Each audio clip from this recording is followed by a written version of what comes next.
और ऐसे लोगों के हाथ में होगा जो विदेशी न हो, विदेशी मूल के, उनका जन्म भारत से हो, उनकी सोच भारतीयता की हो, तो निसंदेह एक पक्ष भी हम लोगों को मिलेगा। आपने देशराज जी को विधायक जिताया, देशराज जी झगड़ेगा विधानसभा क्या है?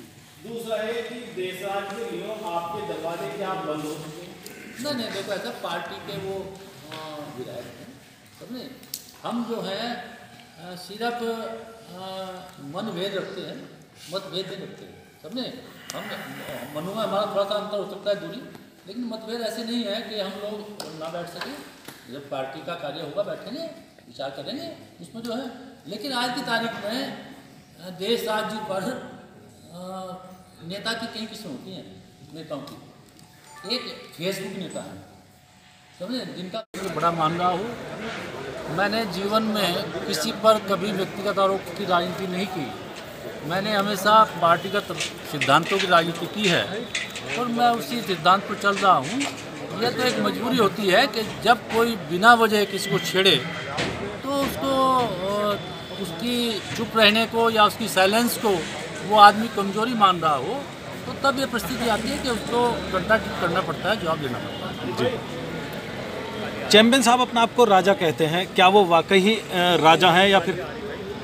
मैंने अभी बता दिया, मैंने पूरा इतिहास के पेज आपको दिए हैं, बुक्स की कॉपीज दी हैं आपको, कि प्रिंसली स्टेट जो हैं वो 596 थी जी, और उनकी पूरी लिस्ट मैंने आपको दे दी और पूरी इंडिया की दे दी, पूरी क्षेत्र वाइज दे दी। तो लंढोरा या झबेड़ा कोई प्रिंसली स्टेट नहीं थी, ये एक बड़ा जमींदारा था। और ये जरूर है कि बड़े जमींदारे बहुत सी प्रिंसली स्टेट से बड़े थे। तो ये एक बड़ा जमींदार था, हम लोग खेवट में साझेदार थे। उस बंटवारे में कुछ गांव उनके पास रहे, कुछ हमारे पास रहे। तो उनका ये भ्रम, अगर वो लोगों को बहकाने के लिए कहते हैं मैं राजा हूँ, तो वो धोखा देने का काम कर रहे हैं। अगर वो राजा हैं, मानते हैं, तो फिर उनसे पहले राजा हम हैं। अन्यथा वो जमींदार हैं, हम तो जमींदार कहते हैं अपने आप को, वो भी जमींदार ही हैं, राजा नहीं है।